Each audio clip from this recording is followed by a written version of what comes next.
Hi ladies. So I wanted to do a really quick tutorial for you on how you would import an individual word from the primitive word set that I sent you the SVG file for, and how you would use whichever word you choose on your primitive signs. I'm also going to show you how to do an internal offset if you're not familiar with that to help you with your letter placement, which is really helpful if you're going to be selling these as kits, because your customers will really appreciate having that guide for their letter placement. Okay, so the first thing I'm going to do, like I said, I'm working in Silhouette Studio. However, you can do all of these same things inside of Lightburn. And if you need a Lightburn tutorial, then just let me know. I can't help you with the Glowforge app anymore because I don't have that, but I know that all of these same features are available inside of either one of those programs.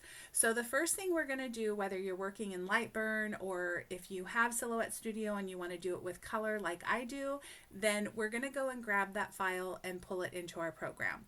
So we're just going to go here to merge, and obviously in Lightburn it would be import. And we're going to go grab the rectangle sign set, and that's going to be the sign pieces. I'm going to go ahead and get rid of these words, and then I'm going to open up a new tab just so that I don't have all that stuff cluttering up my other workspace. And I'm going to open up that lettering file. So I'm going to go up here to merge.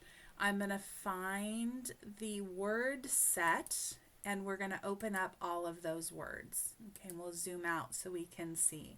Now this is where you would choose whatever word you want to use for that sign. So I've already created one to make the country sign, so I'm going to use the country.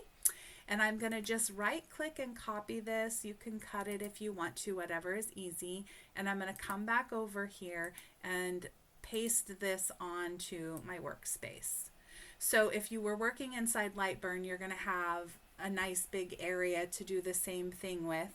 And you would just bring that in and then delete all of the rest of the words. Okay, so like I told, whoops, I did not realize, you guys, that that was overlapping.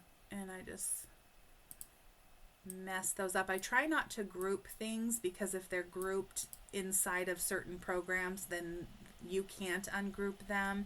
So if you need me to clean that up for you, just let me know. Okay, so like I said before, one of the reasons that I love working inside Silhouette Studio is because I can work with color. So I'm going to go ahead and turn these pieces back to color that I'm going to use. I'm going to give that a creamy background, and then I'm going to give this a nice brown, and then I'm going to go ahead and leave these uncolored and just use the lines, and I'll show you why in just a minute. I'm going to turn that to a dark brown.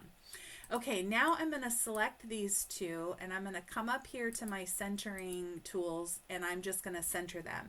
Now, for whatever reason, it defaulted my back to the front, so I'm just going to right click and send that to the back. And there we go. Whoops. What do I got going on here? Send to back. There we go. And now I have my front. I only gave it an outline. So let's give that a brown frame. There we go.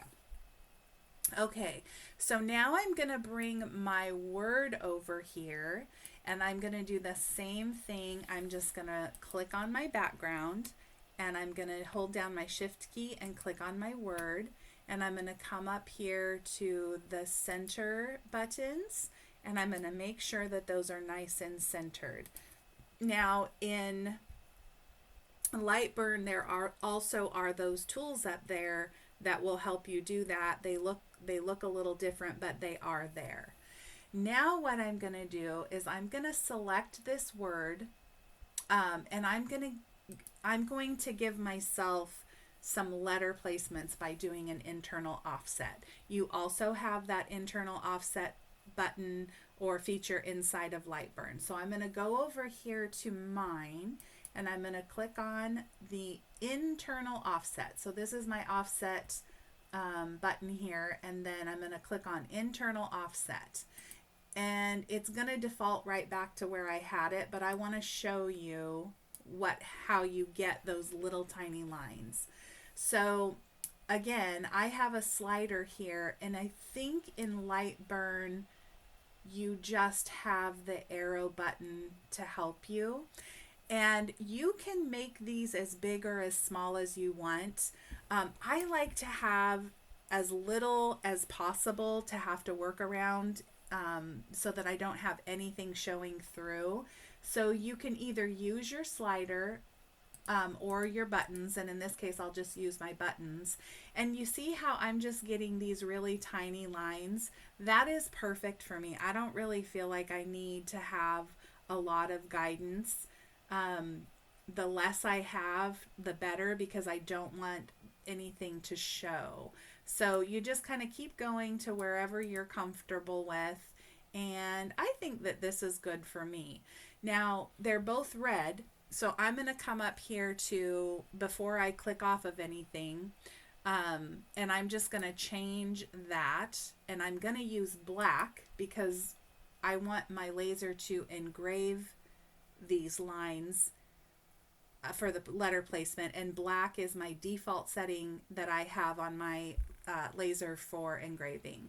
And so now I'm just going to move these words off, and I will have those lines there to help me with placement. And that's all there is to it. Now I will move these things back apart. I will take away that color, and I have my line set to red, which is my default 1/4 inch cut. I'll take away this color, and my lines, I accidentally changed to brown, so I'm going to turn them back to green, which is my default 1/2 inch cut, and then the blue is my default 1/8 inch cut. So this is going to cut from 1/4 inch, my sign. Then if I was working inside Lightburn, I probably would already have this on my workspace, but just in case, I am going to group all of this together, because if I accidentally move something, it's going to get all messed up. So I'm going to just backspace until I have everything selected, right click, and group that together. And now, no matter what happens, if I have to move this and I forget a piece or whatever. So anyway, that is how you would do that. If you need me to do a Lightburn tutorial, I would be happy to do that. I just can't do it here because I don't have Lightburn on this computer. But now I'm all set. If I was working in Silhouette Studio, I would now save this as an SVG file and send it to my my laser. If I was working in Lightburn, I would just drag this stuff over into my workspace and get ready to cut. So hopefully that will help you. And that is how you get the word that you want to use into that file. So if you have any questions, just let me know, and hopefully that was helpful to you. Have a great day. We'll talk to you later.